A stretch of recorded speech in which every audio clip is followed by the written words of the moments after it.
Russia সফরে গেলেন বাংলাদেশের সেনাপ্রধান। নিঃসন্দেহে তাৎপর্যপূর্ণ একটা সফর। হঠাৎ করে রাশিয়া সফরে কেন বাংলাদেশের সেনাপ্রধান গেলেন তা নিয়ে বাংলাদেশের রাজনৈতিক পরিস্থিতি রীতিমতো উত্তাল। এই সেনাপ্রধানকে প্রথম থেকেই কিন্তু ভারতবর্ষ বিভিন্ন ক্ষেত্রে ব্যাক করার চেষ্টা করেছে, কিন্তু বর্তমানে মোহাম্মদ ইউনূস যখন চায়না এবং পাকিস্তানের দিকে ঝুঁকেছেন, ঠিক তখনই সেনাপ্রধান বুঝতে পেরেছেন মোহাম্মদ ইউনূসের আসল লক্ষ্য হলো বাংলাদেশটিকে গিলে খাওয়া এবং বাংলাদেশের প্রত্যেকটি সাবজেক্টে চায়না এবং পাকিস্তানকে ঢুকিয়ে দেওয়া। ঠিক সেখান থেকে সেনাপ্রধানের এই রাশিয়া সফর। প্রথমত, এই সেনাপ্রধানকে ঠিক দুদিন আগে সেনাবাহিনীর এক অংশ কিন্তু সরাতে চেয়েছিল।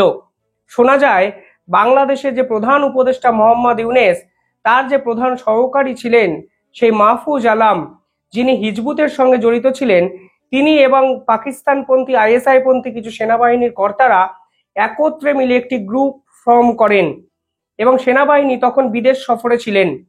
পরিকল্পনা এরকম করা হয়েছিল যে সেনাপ্রধান যখন বিদেশ সফর থেকে বাংলাদেশে আসবেন, ঠিক তখনই তাকে এয়ারপোর্টে গ্রেফতার করা হবে। কোনো রকমে অজিত দোভাল নাকি সে সময় সেনাপ্রধানকে সাহায্য করেন।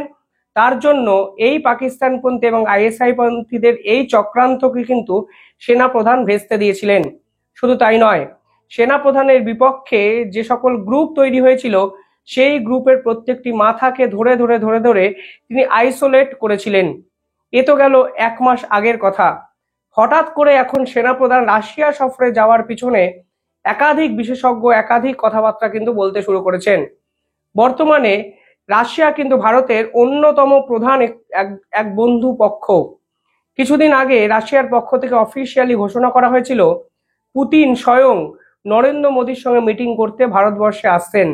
এরপরেই নরেন্দ্র মোদী এবং মোহাম্মদ ইউনূসের মধ্যে একটি মিটিং হয়, আর সেই মিটিং এর পরেই সেনাপ্রধান উড়ে গেলেন রাশিয়ায়। এই কিছুদিন আগেই এই সেনাপ্রধানের সাথে মোহাম্মদ ইউনূসের সংঘাত আমাদের চোখের সামনে কিন্তু ভেসে আসে। সেনাপ্রধান চেয়েছিলেন মোহাম্মদ ইউনূস যেন অবিলম্বে দায়িত্ব ছেড়ে দেন। পরবর্তীকালে মোহাম্মদ ইউনূসের দুজন উপদেষ্টাকে এবং ছাত্রনেতাকে এই সেনাপ্রধান ডাকেন এবং তারা সরাসরি অভিযোগ করেন দেশ থেকে আওয়ামী লীগকে ব্যান করা যাবে না, এই ধরনের একটি প্রচ্ছন্ন হুমকি নাকি সেনাপ্রধান সেই সকল ছাত্রদের দিয়েছিলেন। ছাত্ররা এসে সেটা আবার ফেসবুকে প্রচারও করেন। অর্থাৎ একটা দিক তো স্পষ্ট, এই সেনাপ্রধানের মনোভাব তীব্র ইউনূস বিরোধী এবং তিনি কোনো রকম ভাবে বাংলাদেশ থেকে আওয়ামী লীগের নিষিদ্ধ করার পক্ষে নন, এবং তিনি এই আওয়ামী লীগের পাশে যখন দাঁড়াতে চেয়েছেন তখনই পাকিস্তানপন্থী এবং আইএসআই পন্থী একাধিক গ্রুপ সেনাপ্রধানকে সরানোর চক্রান্ত করেছে। আর ঠিক সেই পরিস্থিতিতে ঢুকে গেছে ভারতবর্ষ এবং অজিত দোভালের সাপোর্টে সেনাপ্রধান কোনো রকমের ক্ষমতা বাঁচিয়েছেন। এখন সেনাপ্রধান ভারতের অন্যতম বন্ধু এক রাষ্ট্র রাশিয়ার দিকে চলে গেলেন। এখন এই রাশিয়া সফরে ভারত এবং বাংলাদেশের মধ্যে আদতে সম্পর্ক উন্নয়ন নিয়ে কোনো কথাবার্তা হয় নাকি, তা কিন্তু এখন সব থেকে বেশি আলোচনার এক কেন্দ্রবিন্দুতে এসে পৌঁছেছে। মনে রাখবেন, 1 মাস আগে ডোনাল্ড ট্রাম্পের যে মার্কিন সেনাবাহিনী আছে তার অন্যতম বড় কর্তা বাংলাদেশে যান। প্রধানত রোহিঙ্গা ইস্যু, আরাকান ইস্যু নিয়ে তিনি এই সেনাপ্রধানের সঙ্গে একটি মিটিং করেন। প্রশ্নটা হলো, 1 মাসের মধ্যে এমন কি হলো যাতে হঠাৎ করে সেনাপ্রধান রাশিয়া সফরে যাওয়ার প্রয়োজনীয়তা অনুভব করলেন?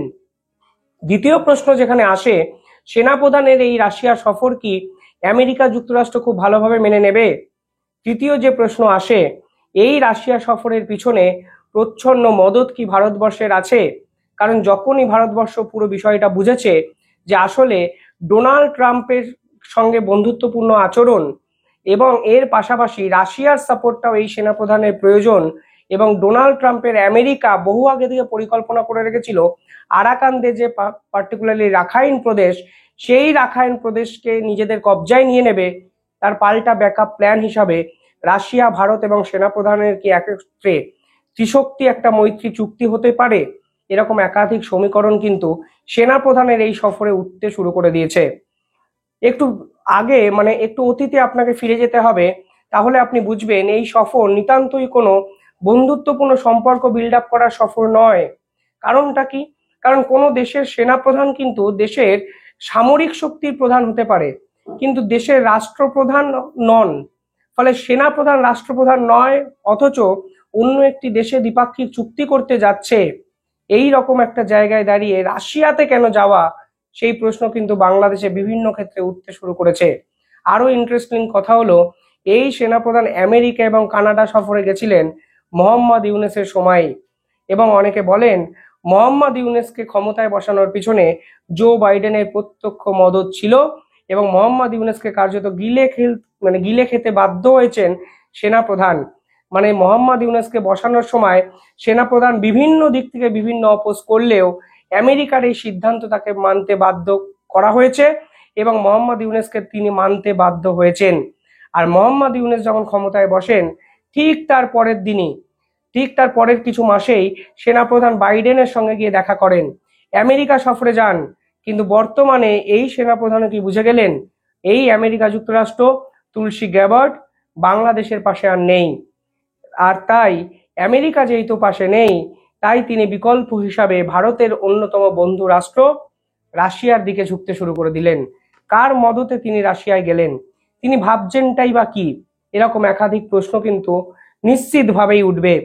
পাশাপাশি মোহাম্মদ ইউনূস যেভাবে সেভেন সিস্টার্সকে নিয়ে কিছুদিন হুমকি বা হুঁশিয়ারি ভারতকে দেওয়ার চেষ্টা করেছেন, নিশ্চিতভাবেই বলা চলে এই সেনাবাহিনী, এই সেনাপ্রধান তা মানার জায়গাতে নেই। কারণ এই মুহূর্তে সেনাপ্রধানের ওই ক্যাপাবিলিটি নেই ভারতের সঙ্গে যুদ্ধ করার। পাশাপাশি অন্য একটা প্রান্ত যদি আপনারা দেখেন, তাহলে দেখবেন বাংলাদেশে কিন্তু রোহিঙ্গা সমস্যা দিনের পর দিন বাড়ছে। রোহিঙ্গা সমস্যা মেটানোর জন্য প্রয়োজন সেনাবাহিনী, এবং রোহিঙ্গা সমস্যা বাড়ার সঙ্গে সঙ্গে যেটা মেন প্রশ্ন, সেটা হলো আরাকানরা কিভাবে বাংলাদেশের বর্ডারে ক্রমাগত চাপ সৃষ্টি করছে। অর্থাৎ সেনাপ্রধান কখনোই বাংলাদেশ সেনাবাহিনীকে দুদিক থেকে এঙ্গেজ করে রাখবেন না। অর্থাৎ ভারতবর্ষ এবং রাখাইন স্টেট দুদিক থেকে এই এঙ্গেজমেন্টটা সেনাবাহিনী এবং সেনাপ্রধানের কিন্তু যাবতীয় মাথা ব্যথার কারণও হতে পারে। এই মুহূর্তে দাঁড়িয়ে আমেরিকা যদি সেনাপ্রধান এবং এই বাংলাদেশের উপর থেকে হাত সরিয়ে নেয়, তাহলে বিকল্প হিসাবে, প্রভাবশালী হিসাবে রাশিয়ায় কিন্তু এই বাংলাদেশের অটোমেটিক চয়েস হতে পারে। তা কিন্তু আজকে পরিষ্কার বোঝা যাচ্ছে। কারণ বাংলাদেশের সেনাপ্রধান যদি রাশিয়া সফরে যায়, সেই সফরে নিঃসন্দেহে গল্প আড্ডা মারার জন্য কেউ যায়নি। এর পিছনে গভীর রাজনৈতিক অঙ্ক আছে, এর পিছনে ভারতের সঙ্গে রাশিয়ার বন্ধুত্বপূর্ণ আচরণটা আছে, এবং সেনাপ্রধান ভালোভাবেই জানেন রাশিয়া সফরে গেলে ভারতের পক্ষ থেকে কোনো বিরোধিতা করা হবে না। কারণ রাশিয়ার সঙ্গে ভারতেরও বন্ধুত্ব অত্যন্ত সুগঠিত এবং স্ট্রং।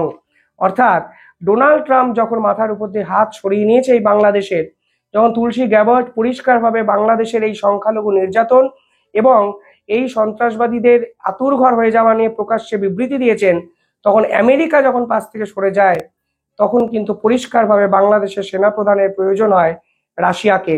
তাহলে ভারত রাশিয়া সেনাপ্রধান একত্রে কি নতুন জোট তৈরি করার চেষ্টা এই দক্ষিণ এশিয়ার পলিটিক্সে তৈরি হচ্ছে? এই প্রশ্ন কিন্তু সেনাপ্রধানের এই রাশিয়া সফর নিঃসন্দেহে তুলে দেবে। মোহাম্মদ ইউনূস পাল্টা কি পরিকল্পনা করেন, সেই প্রশ্নও কিন্তু ভবিষ্যতে আসবে। তিনি কি বিকল্প হিসাবে চায়নার সঙ্গে আরো বন্ধুত্ব বাড়াবেন, নাকি চায়না যেভাবে ভারতের দিকে ঢুকলেন, সেখানে মোহাম্মদ ইউনূস আস্তে আস্তে আইসোলেশনের দিকে মুভ করবেন? একাধিক প্রশ্নের উত্তর নেই আপাতত, কিন্তু নিশ্চিতভাবেই বলা চলে এই রাশিয়া সফরের পিছনে অনেক সমীকরণ কিন্তু লুকিয়ে আছে, যা হয়তো আমরা এখনো বুঝতেই পারছি না। কমেন্টে জানাবেন আপনারা কি ভাবছেন। ধন্যবাদ।